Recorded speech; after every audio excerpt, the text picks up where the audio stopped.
adalah mekanisme all or nothing yang memastikan konsistensi sinyal. Ketiga, peran hukum ini dalam sistem saraf. Nah, dalam kasus myasthenia gravis, kenapa sih gangguan pada sinaps neuromuskular itu mengakibatkan kegagalan mencapai ambang depolarisasi? Dan bagaimana terapi pyridostigmine memulihkan fungsi transmisi sinyal? Jadi, pada myasthenia gravis, antibodi itu merusak reseptor asetilkolin di membran pasca sinaptik otot sehingga jumlah reseptor fungsional berkurang. Akibatnya, bahkan pelepasan asetilkolin normal itu tidak cukup untuk mencapai ambang depolarisasi. Pyridostigmine sebagai inhibitor asetilkolinesterase, yaitu memperlambat degradasi asetilkolin di celah sinaptik yang meningkatkan konsentrasinya dan memperpanjang stimulasi reseptor sehingga depolarisasi ambang lebih mungkin tercapai dan potensial aksi dapat terjadi. Lalu, kenapa sih hypersensitivitas neuron pada epilepsi itu dianggap sebagai pelanggaran terhadap prinsip hukum tuntas atau gagal? Dan sebenarnya bagaimana sih antikonvulsan seperti phenytoin itu mengembalikan keseimbangan fisiologis? Jadi, pada epilepsi, neuron itu menjadi hypersensitif karena ambang depolarisasi yang lebih rendah atau peningkatan eksitabilitas membran, sehingga potensial aksi itu dapat dipicu secara spontan tanpa stimulus yang memadai, melanggar prinsip bahwa hanya stimulus signifikan yang memicu respon. Phenytoin itu menstabilkan membran neuron dengan memperpanjang periode refraktor absolut, mencegah kanal natrium membuka kembali terlalu cepat.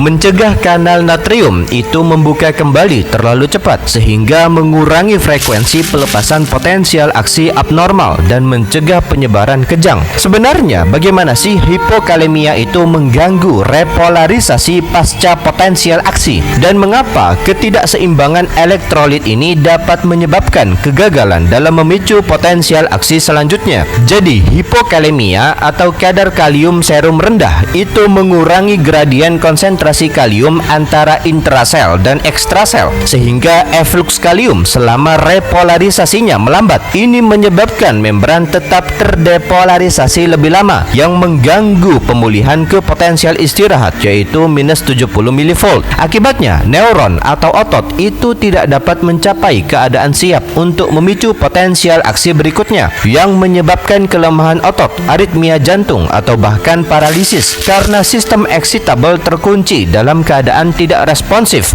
Jadi, bayangkan sebuah sistem komunikasi yang memastikan pesan sampai ke tujuan tanpa kesalahan. Nah, dalam tubuh kita, hukum tuntas atau gagal adalah seperti sistem ini yang memastikan informasi penting dapat dikirim ke sel target dengan tepat untuk filter sinyal